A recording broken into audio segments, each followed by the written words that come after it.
Hey, so I got tested for COVID today, and I wanted to just kind of describe what it was like for anybody else with a disability who was kind of unsure whether they would be able to tolerate a COVID test.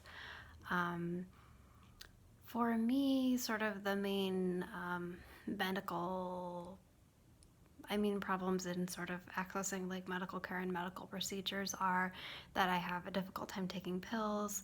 Um, there's various types of like physical procedures that I can't do because I tense up, and oh yeah, that was really vague.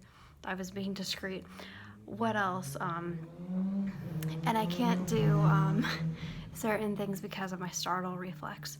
So I was kind of worried because I don't know. I think it's partly because at least a few months ago when this all started in San Francisco, testing was so scarce that it was really hard to get a test.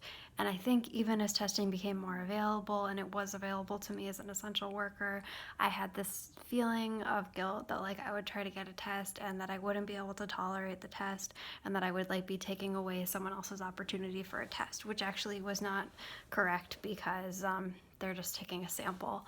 Like, I actually think if I hadn't been able to give a sample, they would have just obviously not tested the sample. So I wouldn't have been taking something away from anyone else.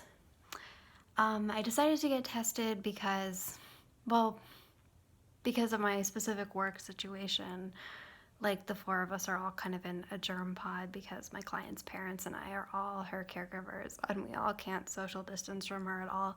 So, yeah, and all of them are at risk. And earlier this year, they all got pneumonia, and we thought that they had COVID, but at this point, they've gotten negative antibody tests. So, we're a little suspicious of that because it was so severe, but as far as we know, they haven't had COVID, but they've all recently had pneumonia, which, kind of makes them more physically fragile and like more even a risk than they already would be. So, yeah, then I made a poor decision. I was hanging out with a friend, which is allowed now, but it was like my first time meeting up with a friend since any of this started, and I don't know, I think I didn't really think enough beforehand about how things would be different and how I needed to follow different rules. And when my friend and I were hanging out, we took off our masks, which was like a decision. I felt comfortable doing that outside. But then when we were sitting in my friend's car and like we were talking with our masks off with like the windows shut for a long time. And I wasn't really thinking about it at the time because, it's the type of thing we would normally have done like in the before times. But afterwards, like as more time went on, I started to realize this was actually kind of high risk to like be in a small space with somebody breathing the same air. And just also that my friend travels a lot and in general is likely to be exposed to like a lot more different people and places than I am. So I started to feel kind of worried that I might have exposed myself and that it would be unsafe for my client's family, even though I'm not high risk and don't have any symptoms. Um, I wanted to make sure that I hadn't passed it to them. Unfortunately, because of my situation, it was like by the time I would have found out that I had it, I would have already passed it to them, but like at least I could know. Or if I don't have it, at least we'll be able to know that I haven't passed it on to them. Um, I haven't gotten my results yet, obviously. So, sorry. Oh, right. Okay. So, I unfortunately like waited a few days to try to make an appointment, and then I wasn't able to make an appointment until like a week away. So, basically, quite a while after I would have been exposed, like 2 weeks after. But um, I'll still be able to find out. So, at least in San Francisco, I was really relieved that they don't make you prove that you have symptoms or that you're an essential worker. I was a little bit worried, like, just when I was in line, I suddenly was like, oh shit, I'm like technically self employed. Like, when I had to put my employer, I just wrote down like the organization that funds my job. But, like, what if they want me to have like a work ID or like something which I don't have because I'm self employed? But they didn't ask me anything like that. I feel like you basically just have to say I'm an essential worker or I have a symptom of COVID-19 and you can get tested, which I think is really great because I don't know, there's a lot of bureaucracy and stuff involved in trying to like prove any of those things, and it could keep people from being able to get tested. I guess it would have kept me from being able to get tested. So, yeah, I had to.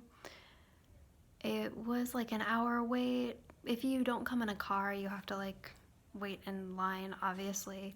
And if it wasn't for social distancing, it would have felt like a very short line. But it took a really long time, and which is, I mean, kind of what I was expecting. But yeah, it took like an hour, and then I got to the front of the line, and then the people had to go on their break, which I feel really bad for them. They only get to go on a 15-minute break, and they have to wear like the crazy suits all the time. So it's basically like, I guess they take off the suits and then they can like pee or something. Like, I don't think they have time to eat or anything. So, wow, the heroes. And so I went to get tested, and the way that it works, I've heard that if you see a diagram of what's going on, you'll be so horrified that you'll never be able to do it. So, like, don't ever look at a diagram of a COVID test. I haven't. But you lean your head back and they poke like a Q-tip into the back of your nose, and it's excruciatingly painful. Like, as the great artist Jenny Holzer said, there's a peculiar sensation in having particular parts of your body be touched for the first time. I'm thinking of the sensations from Sex and Surgery. I think I'm getting that quote wrong. But yeah, it's basically like they touch you so far back in your nose that you've like never felt anything, and it like really hurts. But the thing is, like, even though they say it's 10 seconds in each nostril, I feel like the amount of time that they're actually in the really painful place is actually really short. So that's good. I wouldn't have been able to tolerate it if it went for longer. Like, I wasn't able to keep from like trying to like lean away from the pain. But I think my panic that I would like go into some kind of spasm and like, I don't know, sneeze on it and like injure myself inside my head or something didn't happen. Although I definitely think that some people with disabilities just won't be able to get this if they can't stay still, or if you like, I don't know, if you think you like might have some sort of uncontrollable reaction. I mean, I'm sure your doctor or somebody can tell you that. But I mean, I did want to share that like I was worried about my ability to get it, and I was able to get it just because it lasted for such a short amount of time that even though I wouldn't have been able to stay still for any longer, it like was so brief that it was okay. It didn't hurt for very long, but then like it eventually turned into a sore throat. Um, yeah, I guess that's basically it. Sorry, this wasn't really much of a story. I think this was like a lot of build up for me, like giving a very brief description and saying like it hurts a lot, but it's very short. But yeah, it hurts a lot, but it's very short. I think because I struggle so much with gagging, like I was immediately somehow mentally associating with that and thinking I was going to like sneeze on it or something, but it didn't do anything like that.